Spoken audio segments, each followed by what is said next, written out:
एक तरफ इंसान ने इतनी तरक्की कर ली है कि धरती को छोड़कर वो अंतरिक्ष में जीवन की संभावनाएं खोज रहा है, और दूसरी तरफ इसी धरती की आधी आबादी यानी औरतें आज भी अपने सम्मान और बराबरी के लिए लगातार संघर्ष कर रही हैं। औरतें सुरक्षित रहें, सड़कों पर बिना किसी डर के आजादी के साथ घूमती रहें, इसके लिए अलग अलग देशों की सरकारें लगातार औरतों की सुरक्षा से संबंधित कानून बना रही हैं, पुराने कानूनों को और बेहतर कर रही हैं। इससे फर्क भी पड़ा है, लेकिन कहा जाता है कि भेड़ों को ज्यादा डर भेड़िए से नहीं बल्कि भेड़ की खाल में छिपे भेड़िए से होता है। ऐसा ही होता है जब शोषक घर की चार दीवारी के अंदर औरतों के साथ उनका शुभचिंतक, उनका मसीहा बनकर रह रहा हो, और ऐसा होने पर कौन सा कानून है जो औरतों को सुरक्षा प्रदान कर सकता है?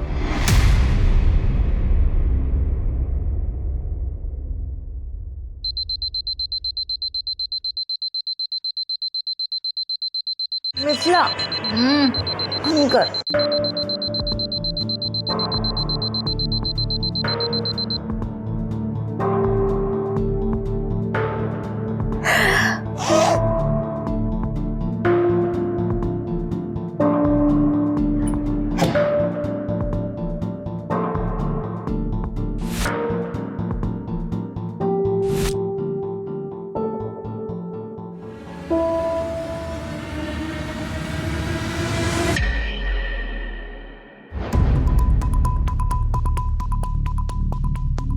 गाड़ी तूने फिर से टैप खुला छोड़ दिया था। यार ध्यान में नहीं रहा होगा मेरे। हाँ पर पानी तो खत्म हो गया, टंकी खाली हो गई है, मुझे लेट हो रहा है। फिर से उस मकरंद के पास जाना पड़ेगा, मोटर चलाने के लिए बोले। मतलब प्लीज यार। टैप तूने खोल के छोड़ा है, अब तू चलेगी मेरे साथ। अरे मत कर ऐसे, मेरे को लेट हो रहा है, उठ। मतलब क्या कर रही है यार? मेरे को अकेले नहीं जाना है, चल।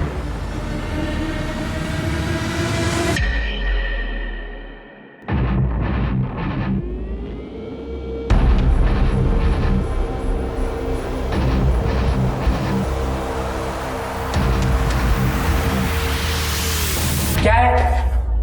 क्या काम है? अंकल, हमारे वॉशरूम का टैप खुला रह गया था तो पानी खत्म हो गया। आप प्लीज 5 मिनट के लिए मोटर चला दीजिए। नल तुम लोगों ने खुला छोड़ दिया और तुम्हारे लिए मैं मोटर ऑन कर दूं। शाम को जब मोटर ऑन करूंगा ना तब भर लेना पानी। जाओ यहाँ से। ओ अंकल, क्या शाम को? हाँ, हमें काम अभी है और आप कह रहे हो शाम को चलाओगे? देखिए, मेरे रूम की टंकी भी खाली हो गई है, जाइए मोटर चालू कीजिए। ठीक है 5 मिनट के लिए मोटर ऑन करूंगा, जिसको जितना पानी भरना है भर लो। वाह दीदी, आपने अंकल की कौन सी नस दबा रखी है कि आपको कुछ भी नहीं कहते, उल्टा आपकी सारी बात मान लेते हैं। अरे है एक सीक्रेट। जाओ तुम लोग जाके पहले पानी भरो, मैं वापस मोटर चालू नहीं करवाऊंगी।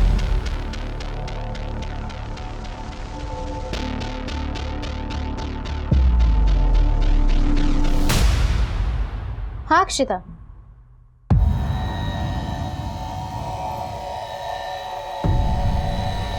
कब हुआ? क्या हुआ मिथिला, क्या हुआ? क्या? पापा को हार्ट अटैक आया। पापा नहीं।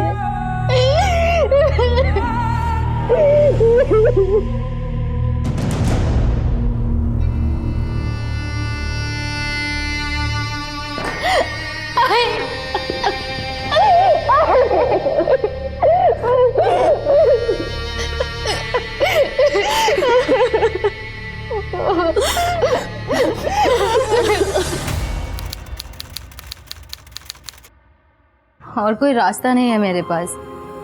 बाबा हम लोगों के लिए कोई भी सेविंग छोड़ के नहीं गए। मैं पढ़ाई करना भी चाहूंगी तो भी नहीं कर पाऊंगी। आई को मेरी जरूरत है यहाँ पे, वो अकेले मैनेज नहीं कर पाएंगी। अरे तो वहाँ पे रह के आंटी की कैसे हेल्प कर पाएगी? मिथिला, तुझे वहाँ पे कोई ढंग की जॉब नहीं मिलेगी। देख मेरी बात मान, पढ़ाई मत छोड़, लास्ट ईयर है ये। तू समझ रही है बात को? देख तू यहाँ पे आजा कोल्हापुर में, तू जॉब करके पढ़ाई और फैमिली दोनों को हेल्प कर सकती है ना।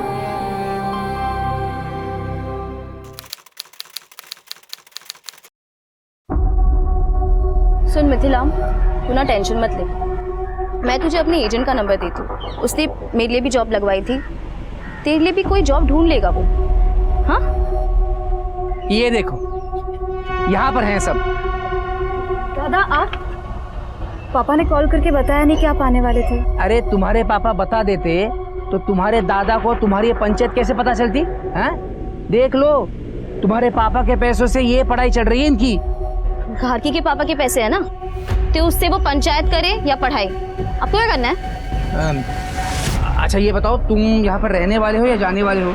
नहीं, वो कमरा तुम्हारे लिए साफ करना पड़ेगा मुझे। नहीं अंकल, इसकी कोई ज़रूरत नहीं है, मैं कुछ देर में चला जाऊँगा। हाँ ठीक है।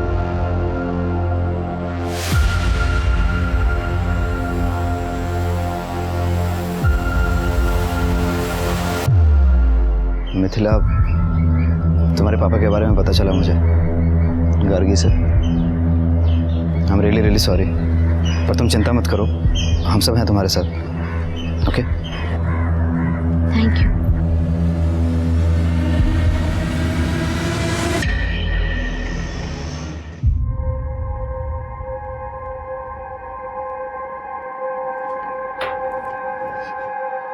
मिल गई जो?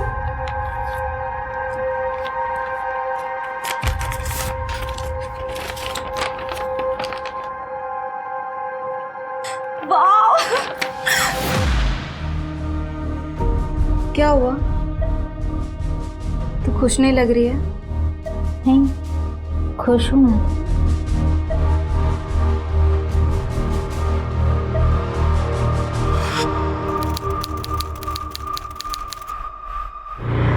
बस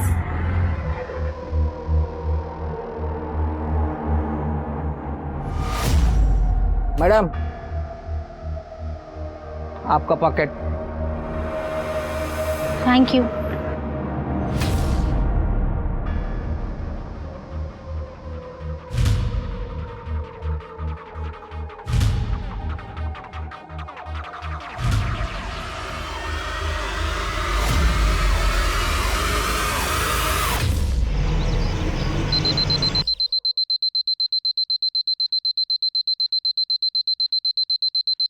मिथिला, मिथिला क्या करे फोन? मिथिला,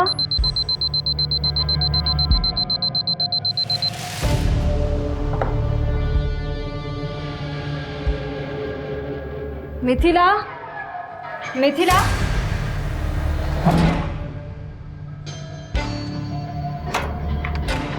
मिथिला, दीदी मिथिला को देखा क्या? यहाँ पे आई थी? नहीं मिथिला नहीं, अरे यहाँ नहीं आई। क्यों? क्या हुआ? अंकल, आपने मिथिला को देखा क्या? नहीं तो। कहाँ गई मिथिला? मिथिला, मिथिला, मिथिला, मिथिला, मिथिला क्या?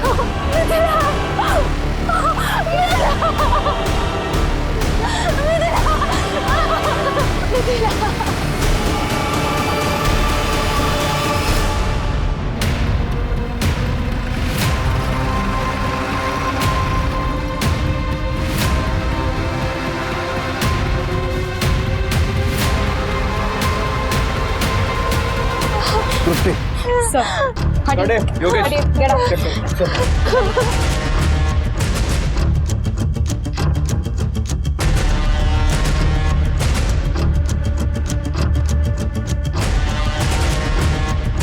बॉडी पे कलाई काटने के अलावा और कोई घाव नहीं है। शायद इस लड़की ने सुसाइड किया है। किस चीज़ से काटी है कलाई? ब्लेड, चाकू कुछ मिला? नहीं सर, कोई सुसाइड नोट भी नहीं है। सिर्फ ऐसा कैसे हो सकता है कि लड़की ने अपनी कलाई काट ली और जिस चीज़ से कलाई काटी वही नहीं मिल रही? लड़की का कमरा चेक करो, हो सकता है वहाँ सुसाइड नोट भी मिल जाए। सर, ये घर आप ही का है? हाँ, मेरा पुश्तैनी मकान है ये। क्या नाम है आपका? मकरंद तांबे। वो जो लड़की है वो आपकी कौन लगती थी? साहब वो मेरी किराएदार है, किराएदार थी साहब, मिथिला हेगड़े। साहब वो ये जो है ना, ये गार्गी जो पहली वाली लड़की है ना, वो उसकी रूममेट है। क्या हुआ, सुबह जब इसकी आँख खुली तो मिथिला उसको कमरे में दिखी नहीं, इसलिए घबरा कर मेरे पास आई। फिर हम सब लोग उसको ढूंढने के लिए गए तो वो वहाँ ऊपर पड़ी मिली। क्या कर रही थी वो ग्रेजुएशन करती थी साहब, और साथ साथ नौकरी भी करती थी। ये सारी लड़कियाँ मेरी किराएदार है। ये गार्गी जो है वो ग्रेजुएशन के 3rd ईयर में है। ये आरुषि है, ये नौकरी करती है। और ये नैनिका है, वो ग्रेजुएशन के 1st ईयर में है। ये रेसिडेंशियल प्रॉपर्टी में आप गर्ल्स का पीजी हॉस्टल चला रहे हैं, लाइसेंस है आपके पास? हाँ साहब, लाइसेंस है मेरे पास। और साहब ये सारी लड़कियों का पुलिस वेरिफिकेशन भी हो गया है। ये मैडम जानती है ना मेरे को। साहब यहाँ पे जो भी नई लड़की आती है ना, मैं सबसे पहले उनका वेरिफिकेशन करवाता हूँ साहब।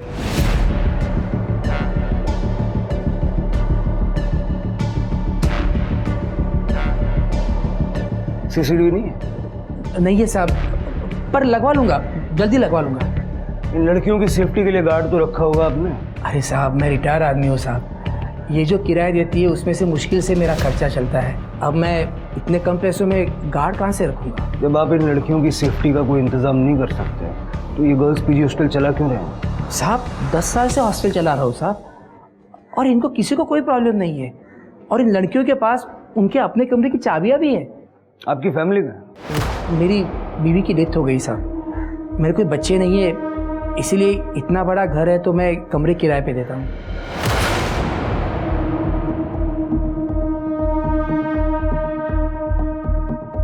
कल रात यहाँ पर आप और ये लड़कियाँ ही थी या कोई और भी था?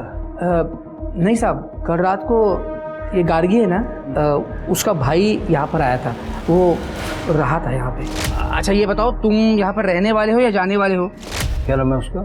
शक्ति। तो ये लड़कियों के पीजी हॉस्टल में आपने लड़के को कैसे ठहरने दिया? एक्चुअली क्या है साहब, ये जो गार्गी है ना, इसके पिताजी बाबूराव, ये मेरे पुराने दोस्त हैं।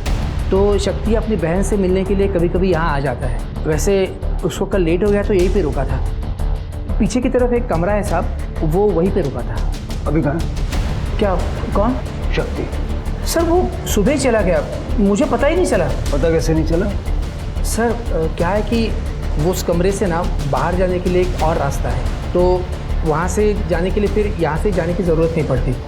हो सकता है वो उसी रास्ते से बाहर चला गया होगा और मुझे पता नहीं चला होगा।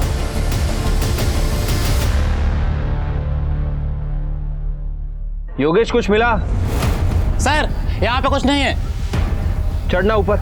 Okay sir. चढ़ सकते हो? हाँ सर। आराम से आराम से।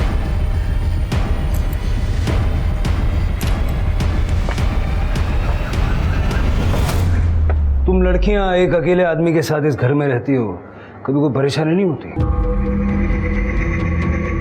वो सर यहाँ रेंट बाकी सब जगह से कम है, और मकरंद अंकल ये साइड पे अपने रूम में रहते थे और हम लोग सब लोग उस साइड पे। हमारा किसी से लेना ना देना था, तो प्रॉब्लम कहाँ से होगी? मिथिला तुम्हारी रूममेट थी ना?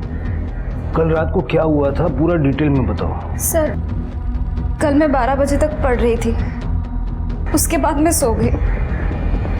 फिर मिथिला कब रूम से बाहर गई, क्या हुआ मुझे कुछ भी नहीं पता। मिथिला परेशान थी क्या? मतलब इतनी ज़्यादा परेशान कि वो सुसाइड कर ले? सर मिथिला के पापा की 2 महीने पहले डेथ हो गई थी, तब से वो बहुत परेशान थी। उसको पैसों को लेकर भी प्रॉब्लम हो रही थी। ऐसा कहा उसने तुमसे? जी सर। सर पर जब से उसकी जॉब लगी थी ना, मुझे ऐसा लगा ही नहीं कि उसको कोई प्रॉब्लम हो भी सकती है। वो टाइम पर घर पे पैसे भी भेजती थी और कॉलेज भी जाती थी। इनफैक्ट काफ़ी खुश थी वो, और एक बार तो उसने हमें पार्टी भी दी थी। नहीं दीदी, वो खुश रहने का सिर्फ दिखावा कर रही थी बाहर से। सर वो अंदर से बहुत परेशान थी, क्योंकि मैंने खुद कितनी बार मिथिला को रात को चुप चुप के ऐसे रोते हुए देखा है। मिथिला का किसी से कोई अफेयर वगैरह था क्या? नहीं सर, अगर ऐसा कुछ होता तो वो मुझे जरूर बताती।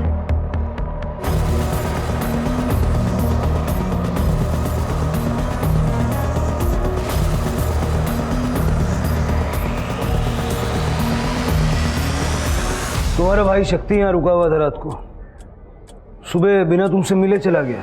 सर शक्ति दादा ने मुझे रात को ही बता दिया था कि वो सुबह जल्दी चले जाएंगे। सर गार्गी और मिथिला के रूम से कोई सुसाइड नोट तो नहीं मिला है, लेकिन ये फ़ोन मिला है। सर ये फ़ोन तो मिथिला का ही है। फॉरेंसिक में भेज दो इसको। और सर ये 2 लाख रुपए मिले हैं कबर्ड से। अभी थोड़ी देर पहले तुम बता रही थी कि उसके पिताजी का देहांत हो गया 2 महीने पहले और पैसों को लेके बहुत परेशान थी वो। अब अचानक से ये 2 लाख कहाँ से आ गए? सर मुझे नहीं पता है, मिथिला ने कभी मुझे इन पैसों के बारे में नहीं बताया।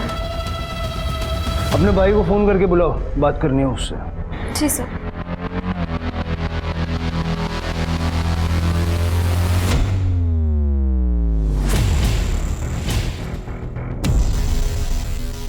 मकरंद का कहना है कि गार्गी का भाई शक्ति यहां से बाहर गया।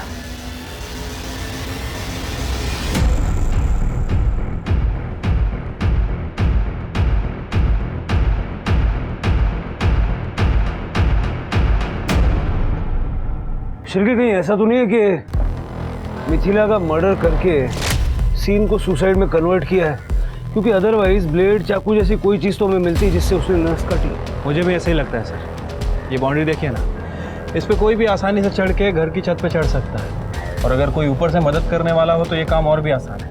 हो सकता है कि आने वाला मिथिला का बॉयफ्रेंड हो या इन तीनों लड़कियों में से किसी एक का बॉयफ्रेंड। मिथिला और इन तीनों लड़कियों के साथ साथ मकरंद का सीडीआर भी निकल गया। पता करो कि इन चारों लड़कियों में आपस में बनती कैसे थी। इस मकरंद के साथ कोई मसला था क्या, या मोहल्ले का कोई मनचला मिथिला पे नजर रखे हुए था, उसे परेशान करता था क्या? और तृप्ति, सबसे पहले मिथिला के ऑफिस जाके जो 2 लाख हमें मिले हैं, पता करो वो पैसा ऑफिस का तो नहीं है। सर मैडम, ऑफिस के सारे पैसे की लेन देन मैं ही हैंडल करती हूँ। फिर मिथिला जैसी नई लड़की जो रिसेप्शनिस्ट हो, उसे मैं 2 लाख रुपए क्यों दूंगी? आप चाहो तो हमारा लेजर चेक कर सकते हो मैडम, इसमें एक एक पैसे का हिसाब लिखा है। मिथिला को कोई प्रॉब्लम थी ऑफिस में? कोई लव अफेयर? ऑफिस में तो ऐसा कुछ भी नहीं था। फिर वो बाहर जाकर अपनी लाइफ में क्या करती थी, इसमें कंपनी का क्या लेना देना? घर जाने की इतनी क्या जल्दी थी कि सुबह 6 बजे निकल गए? सर मिथिला के सुसाइड से शक्ति का क्या लेना देना? इसे तो मैं ही भेजता था गार्गी से मिलने के लिए, वरना ये वहां क्यों जाता? कल भी मैंने ही भेजा था इसे। मैं बात कर रहा हूँ ना उससे। बैठ जाइए। मिथिला से बातचीत होती थी तुम्हारी? हाँ सर, जरूरत भर की बात होती थी। जरूरत भर की? कोई यारी दोस्ती, प्यार मोहब्बत? नहीं सर, गार्गी यहीं बैठी है, ऐसा कुछ नहीं था सर, आप उसे पूछ सकते हैं।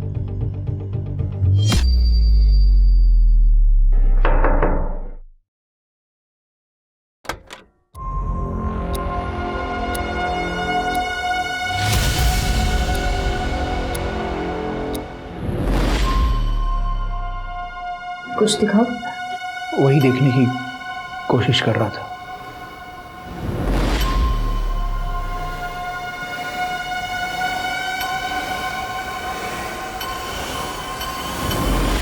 मिथिला 20,000 की सैलरी में जॉब कर रही थी, साथ साथ पढ़ाई कर रही थी और आपको भी पैसे भेज रही थी। उसकी जॉब लगे सिर्फ 2 महीने हुए थे, लेकिन उसके कबर्ड से हमें 2 लाख रुपया कैश मिला। उसके ऑफिस वाले ने दिए होंगे सर। उसके ऑफिस में हमने बात की, वो पैसा ऑफिस का नहीं है। ऐसा कौन हो सकता है जो मिथिला को इतना पैसा देगा? पता नहीं सर। मिथिला की जिंदगी में कोई लड़का? वो यहाँ कोल्हापुर में रहती थी। अगर उसकी जिंदगी में कोई लड़का था भी तो हमें कैसे पता होगा? उसकी रूममेट है गार्गी। गार्गी से तो कोई परेशानी नहीं थी। नहीं सर, गार्गी तो उसकी बहन जैसी थी। हम तो जलगांव में रहते हैं, यहाँ कोल्हापुर में गार्गी उसकी फैमिली थी। ठीक है, अभी आप जा सकते हैं। अगर जरूरत पड़ेगी तो दोबारा आपसे संपर्क करेंगे। सांगली से लेकर कोल्हापुर तक कुछ भी हो, आपको हमेशा मेरी गलती दिखाई दी है पापा। तो बोलता क्यों नहीं? सुबह जब 6 बजे यहाँ से निकला था तू, तो सांगली 12 बजे क्यों पहुंचा? सच बता शक्ति, तेरा उस लड़की के साथ कुछ चल रहा था क्या? बाबा अगर ऐसा कुछ भी होता दादा और मिथिला के बीच में, तो मुझे तो पता ही होता ना। ठीक है, देखते हैं। सर, ये मिथिला की कॉल डिटेल्स मैंने चेक किए हैं। अफेयर जैसा तो कुछ दिख नहीं रहा है सर, लेकिन इस मिथिला ने 20 तारीख को ऑफिस से निकलने के बाद जनजीवन पार्टी के अध्यक्ष प्रभाकर शिंदे को फ़ोन किया था। और सर, उसके फ़ोन लोकेशन के हिसाब से वो अपने हॉस्टल नहीं गई थी, बल्कि डायरेक्ट प्रभाकर शिंदे के घर गई थी। मिथिला जैसी आम लड़की प्रभाकर शिंदे के साथ डायरेक्ट कांटेक्ट में? मैं जानता था इस लड़की को। मिथिला हुआ ये कि एक जॉब एजेंट है मनक लखेरा, इधर सिटी मार्केट में बैठता है। तो ये लड़की उसके पास गई थी जॉब मांगने। सर प्लीज सर, मुझे जॉब की बहुत ज़रूरत है। कोई भी काम कहीं पर भी हो मैं करने के लिए रेडी हूँ सर। देखो तुम्हें सही बता रहा हूँ कि जॉब तो मार्केट में है नहीं, पर तुमको अगर जॉब की इतनी ज़्यादा ज़रूरत है तो एक काम कर सकती है। हाँ सर बताइए, मैं करूँगी। तो उसने मेरे पास भेज दिया इस मिथिला को। उसको जॉब की ज़रूरत थी, मैंने ही जॉब लगवाया उसको। शिंदे जी, ये तो 2 महीने पुरानी बात हो गई। परसों वो क्यों आई थी? पापा ने जहाँ जॉब लगवाई थी उसकी वहाँ पैसे कम मिल रहे थे उसे, तो दूसरी जॉब ढूंढ रही थी, उसी बारे में बात करने आई थी। सर प्लीज़ मेरी जॉब चेंज करवा दीजिए आप प्लीज़ सर। आपने कुछ पैसे भी दिए थे मिथिला को? उसको ज़रूरत थी, बहुत प्रॉब्लम में थी लड़की, तो मैंने 5,000 रुपये दिया उसको खर्चे पाने के लिए। 5,000? आपने 2 लाख रुपए दिए थे। 2 लाख?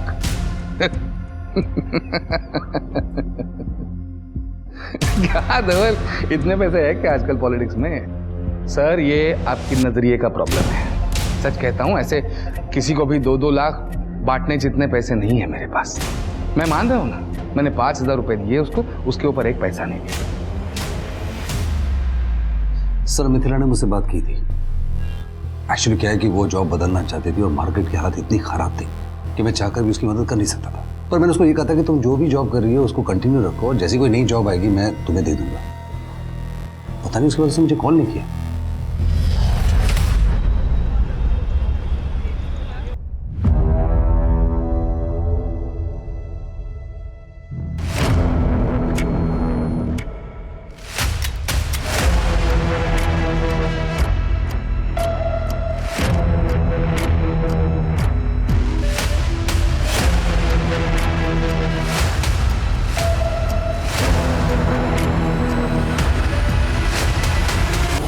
मिथिला अपनी औकात से बाहर आ रही थी और अब तुम अपनी औकात से बाहर आ रही हो। मैंने अभी अपनी औकात दिखाई नहीं है। अगर औकात दिखा दी तो बर्बाद हो जाओगे। धमकी दे रही तू मुझे? धमकी ही समझ लो, क्योंकि सीधी बात तो तुमको समझ में आएगी नहीं।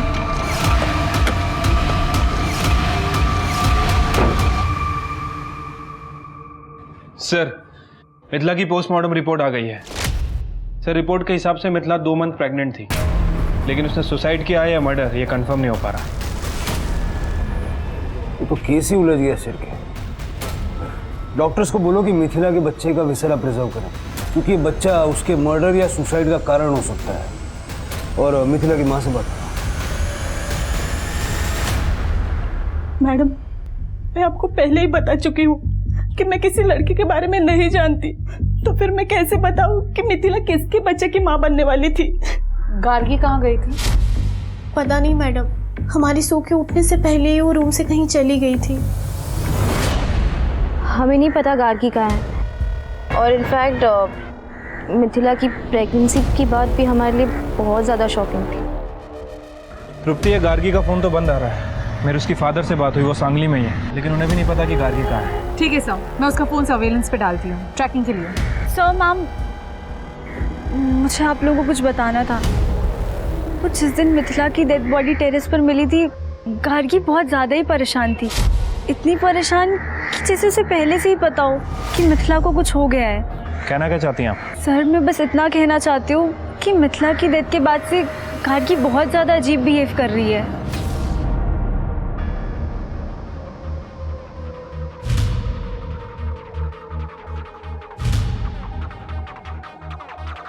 आपस की बात पुलिस को क्यों बता रही है? तो झूठ थोड़ी ना बोल रही हूँ दीदी, जो सच है वही बोल रही हूँ। अपने अपने घरों से दूर रहकर पढ़ाई कर रही 2 रूममेट्स मिथिला और गार्गी के जीवन में कुछ तो बेहद संदेहास्पद चल रहा था। मिथिला की सीक्रेट प्रेगनेंसी उसकी हत्या या आत्महत्या के कंफ्यूजन को और ज्यादा बढ़ावा दे रही थी, जिसके बारे में किसी को नहीं पता था। जिसे पता हो सकता था वो थी गार्गी, और गार्गी अचानक गायब हो गई थी। सवाल कई थे जिनके जवाब पुलिस को ढूंढने थे, और शुरुआत उन्होंने गार्गी को ढूंढने से की। गार्गी मिली भी, मगर पुलिस को अपने सवालों के जवाब नहीं मिले, बल्कि उनके सवालों की फहरिस्त और ज्यादा लंबी होती चली गई।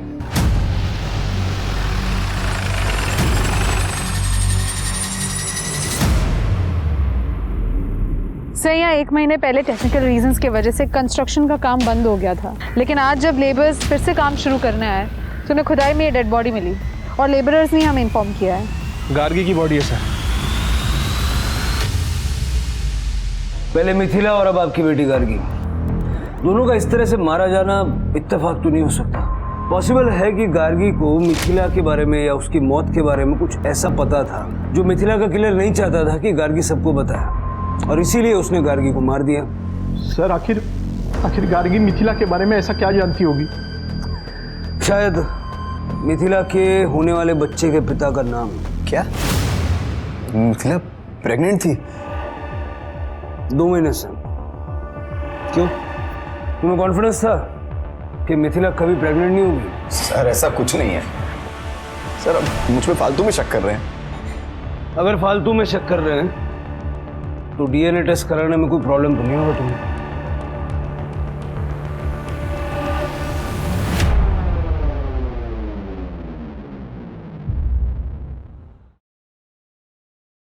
आरुषि दी,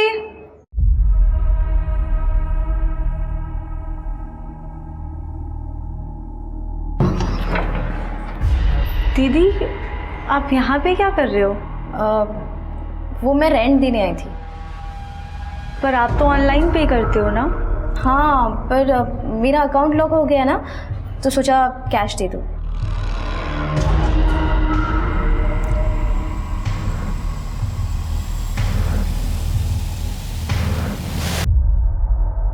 सर, गार्गी की मौत गला घोटने की वजह से हुई है।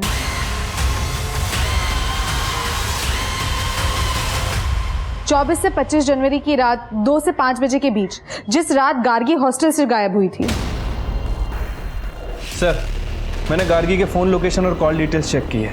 एक इम्पॉर्टेंट बात सामने आई है सर। इनके हिसाब से गार्गी भी प्रभाकर शिंदे के यहाँ गई थी 25 तारीख को रात में 1 बजे।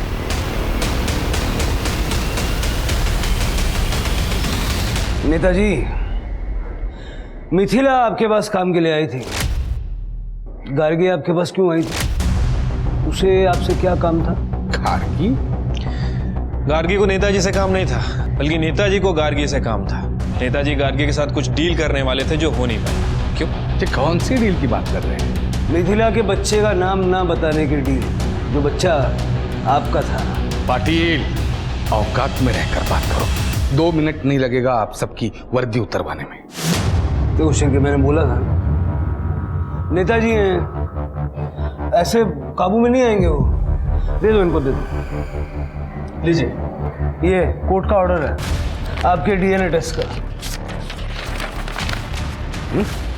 और वैसे ये औकात देखने दिखाने वाली बातें तो हम करते नहीं, क्योंकि हमारा इस देश के कानून में विश्वास है, जो आप जैसे नेताओं को उनकी औकात याद दिलाने के लिए काफी है।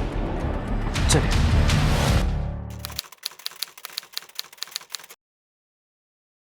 सर, मिथिला के बच्चे का डीएनए शक्ति से मैच नहीं कर रहा है, लेकिन प्रभाकर शिंदे से 50% मैच कर रहा है।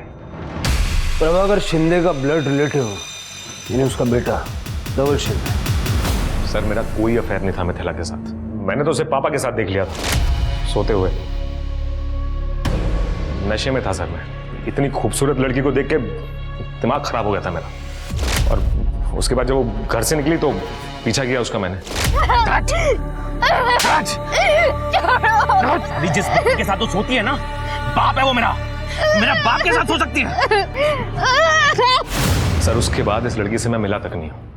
मुझे तो पता भी नहीं था सर कि ये प्रेग्नेंट है। मेरा छोड़िए सर, उसे खुद नहीं पता था कि वो बच्चा किसका है, पापा का, मेरा या वो मनक का। वो जॉब एजेंट? हाँ सर। सर एक्चुअली मिथिला को नौकरी की जरूरत थी और मंत्री जी को मिथिला जैसी खूबसूरत लड़कियों की जरूरत थी। बस इसीलिए मैं मिथिला को मंत्री जी के पास लेकर गया था। हम जैसे नेता जनता की सेवा के लिए तो है, बस एक ही सवाल है कि सेवा के बदले आप मेवा क्या देती हो? सब मैं क्या दे सकती हूँ आपको?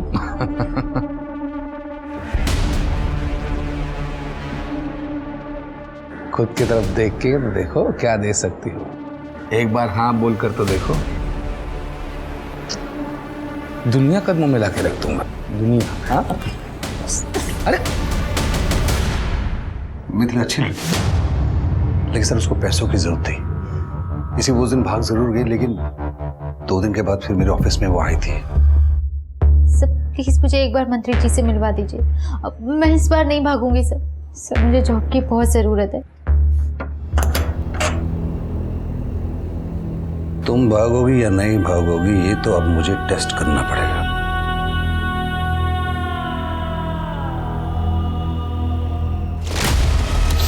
अरे तो तुम के दलाल अपना झूठा मेरे को भेजेगा तू सली। अरे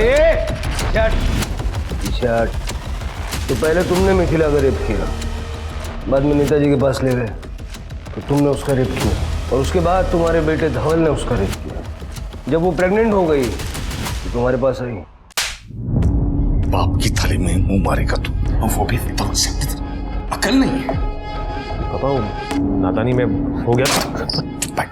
अब मंत्री जी इस लड़की का क्या करना है? बच्चा है पेट में तो गिरा दो। ये 2 लाख रुपए।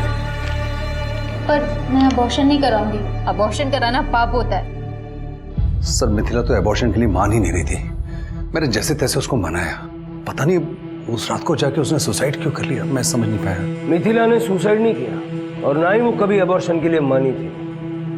तुम लोगों ने उसे मार के सुसाइड का सीन क्रिएट किया।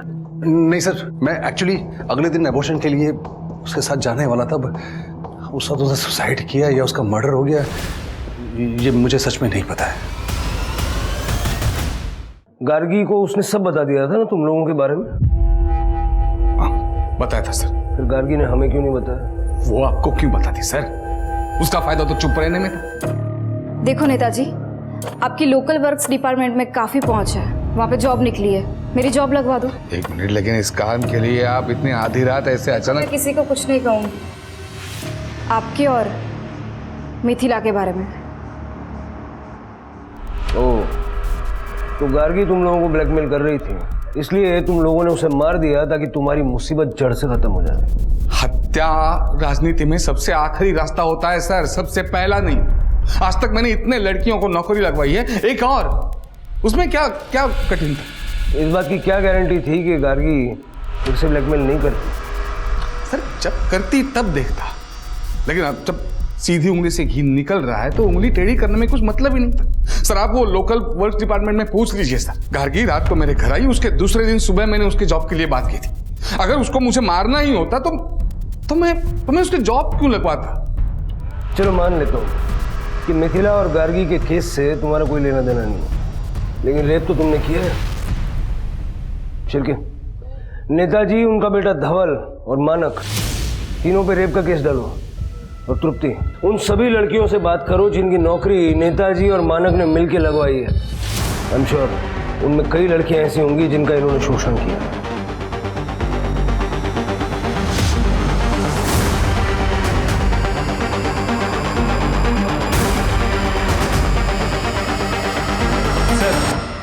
ये प्रभाकर सही कह रहा था, इसने एक लोकल वर्क डिपार्टमेंट में गार्गी की जॉब के लिए बात भी की थी सर। लेकिन जनवरी 22, 23, 24 प्रभाकर, उसका बेटा धवल और वो जॉब एजेंट मानक, इन तीनों की फ़ोन की लोकेशन ना तो मिथिला के हॉस्टल के पास की है और ना ही उस कंस्ट्रक्शन साइट की जहाँ में गार्गी की डेड बॉडी मिली।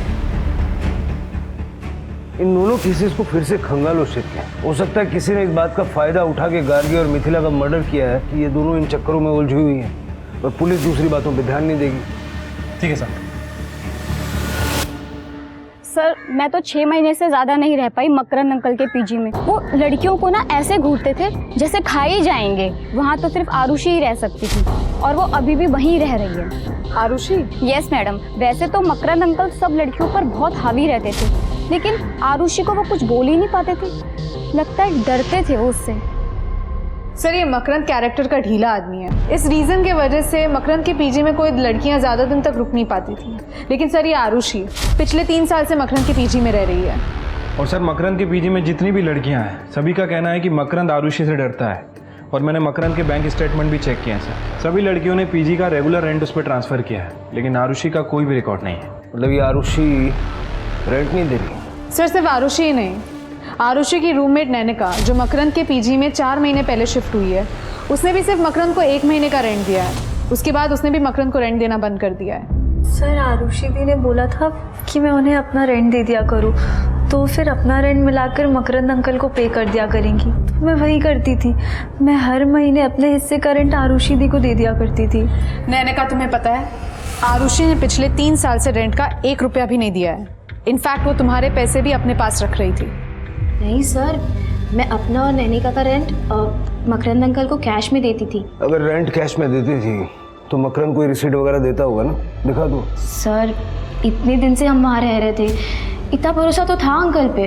कितना रेंट है तुम्हारा? 6000। तो ये 6000 तुम घर पे तो छापती नहीं होगी ना, बैंक से विड्रॉ करती होगी। अपना बैंक का स्टेटमेंट दे दो। वो सर साफ साफ बताओ, तुम्हारे और मकरंद के बीच क्या चल रहा था जो वो तुमसे रेंट नहीं ले रहा था? चक्कर चल रहा था आरुषि दी का मकरंद अंकल के साथ, ऐसा सारी पीजी की लड़कियां बोलती थी। सर चक्कर तो उस नैनिका का चल रहा था गार्गी के भाई शक्ति के साथ। सर ये बात सच है कि मैं शक्ति को पसंद करती थी, लेकिन वो 1 नंबर का कमीना है। अगर मेरा बस चले ना तो मैं उसका मुंह नोच लूं। क्यों?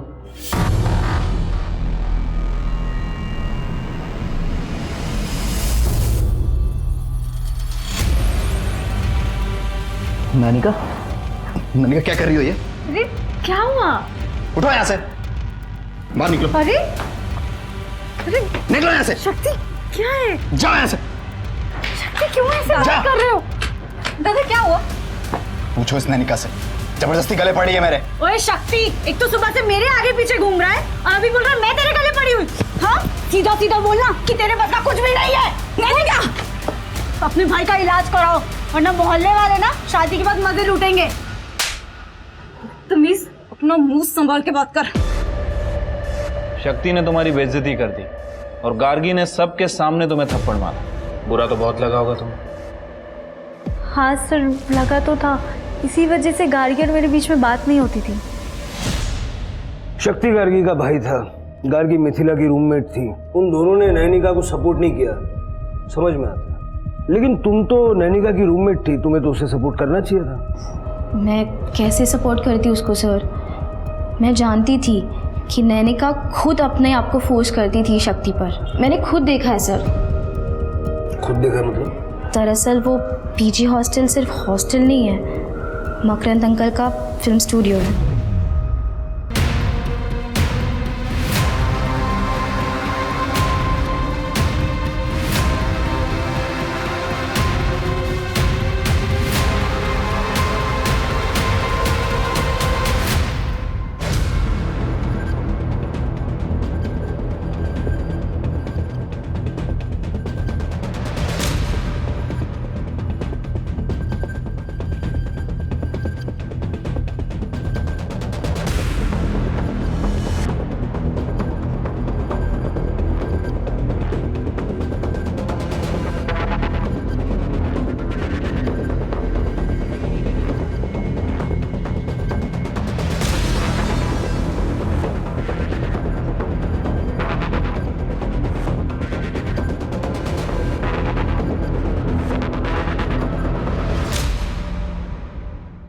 इधर आ, इधर आ। ये क्या है? ये पीजी के नाम पे फिल्म स्टूडियो चला रहा था क्या? हाँ? और जब आरुषि को पता चल गया तो वो किसी को बता ना दे, इसलिए बिना रेंट के उसे रहने दिया। बेटी की उम्र की लड़कियों के साथ ये कर रहा था। जब मिथिला और गार्गी को पता चल गया तो तेरी पोल न खुल जाए, इसलिए दोनों को मार दिया। साहब मिथिला ने सुसाइड किया है, आप फुटेज में देख लो।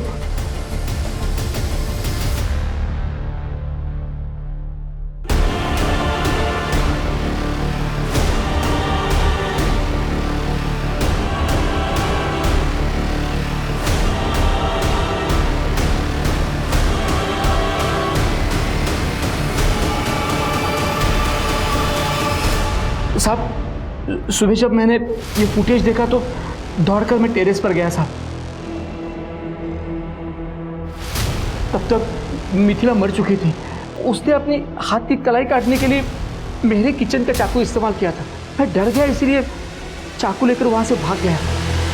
साहब आरुषि जानती है सब कुछ, उसने भी फुटेज देखा है सारा। और गार्गी? उसका नहीं पता साहब मुझे, वो तो अपने कमरे में थी नहीं। उस रात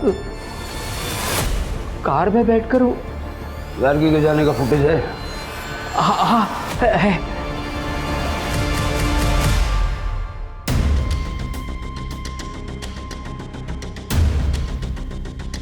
साहब मैंने कुछ नहीं किया, मैंने सब पता करवाओ ये गाड़ी किसकी है।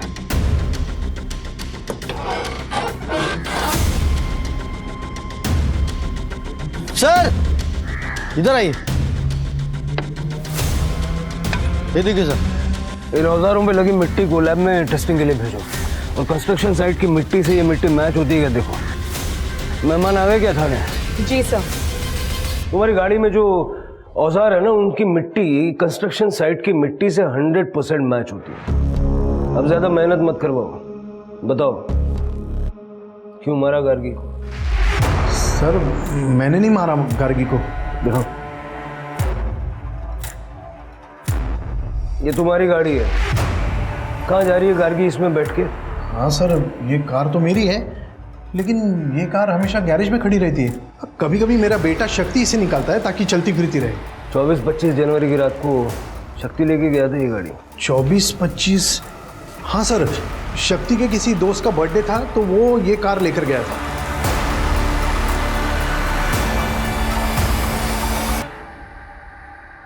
मेरे पास कोई नौकरी नहीं थी तो पापा मुझे निकम्मा समझते थे। कुछ कमाने के बारे में सोचना, मुफ्त की रोटियां मत तोड़ना। यहाँ सोच जरा, पता नहीं कब सुधरेगा ये। गार्गी का चौकीदार बना के रखा था मुझे, जब देखो तब उसको देखने के लिए भेज देते थे। यहाँ तक कि सारा पैसा उसकी पढ़ाई पे खर्च कर देते थे। मैं समझ गया था कि गार्गी के रहते हुए मुझे पापा से एक भी ढेला मिलने वाला नहीं है। गार्गी को रास्ते से हटाना बहुत जरूरी था। सबसे पहले मैंने गार्गी की लाश को डंप करने की जगह ढूंढी, फिर उसे बुरा दिखाने के लिए मैंने गार्गी और नैनिका में झगड़ा करवाया। अपने भाई का इलाज कराओ, वरना मोहल्ले वाले ना शादी के बाद मजे लूटेंगे। तमीज, अपना मुंह संभाल के बात कर। मेरी प्लानिंग हो चुकी थी। गार्गी को मिथिला ने अपनी प्रेगनेंसी और रेप के बारे में बताया। तब मैं हॉस्टल में ही था, गार्गी ने मुझे बताया। वो तो पुलिस में जाने वाली थी। फिर मैंने उसे ब्लैकमेल करके लोकल वर्क्स डिपार्टमेंट में काम लेने का सपना दिखाया, लेकिन फिर उसी रात मिथिला ने सुसाइड कर लिया। मुझे लगा गार्गी पुलिस को सब बता देगी, लेकिन जॉब की वजह से उसने पुलिस को कुछ नहीं बताया, और यही तो मुझे चाहिए था। क्या चाहिए? सर, मिथिला के केस में आपको प्रभाकर के बारे में पता चला। गार्गी प्रभाकर को ब्लैकमेल कर रही है, ये पता चला तो पुलिस का सारा डाउट तो प्रभाकर के ऊपर जाएगा, मेरे ऊपर किसी का ध्यान ही नहीं जाएगा। मेरी प्लानिंग के हिसाब से मैं गार्गी को प्रभाकर के पास ले गया। गार्गी ने प्रभाकर को ब्लैकमेल किया, फिर मैं गार्गी को एक सुनसान जगह पर लेके गया। क्या हुआ भाई? पीछे से कुछ आवाज आ रही है, तुम बैठो मैं देखता हूँ।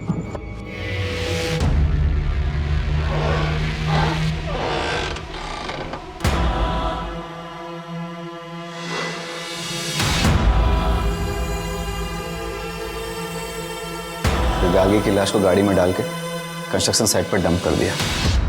भगवान तेरे जैसा भाई किसी बहन को ना दे। माना मिथिला की जिंदगी में मुसीबतें थी और उसने शॉर्टकट अपनाकर गलती भी कर दी, मगर जब उसे अपनी गलती का एहसास हुआ तब वो अपनी गलती सुधारकर नई शुरुआत कर सकती थी। लेकिन उसने ऐसा नहीं किया, बल्कि उसने आत्महत्या का रास्ता चुना। और आत्महत्या तो कोई रास्ता ही नहीं है, ये तो रास्ते का अंत है। ये बात मिथिला को समझ में नहीं आई। अब शक्ति के बारे में क्या कहें? शक्ति खुद काबिल नहीं था, इसलिए अपनी बहन गार्गी की काबिलियत उसकी आंखों में खटकती थी। शक्ति ने अपनी कमियों को दूर करने की जगह अपनी कमियों का ठीकरा गार्गी के सर पे फोड़ दिया और उसकी हत्या कर दी, जिसका नतीजा आप लोगों के सामने है। अब मैं आशुतोष राणा विदा लेता हूं आपसे। हम फिर मिलेंगे एक ऐसी कहानी के साथ जो आपको रखेगी सतर्क और जिंदगी को सुरक्षित। तब तक अपना और अपने परिवार का ख्याल रखिए और देखते रहिए क्राइम पेट्रोल। सतर्क। जय हिंद।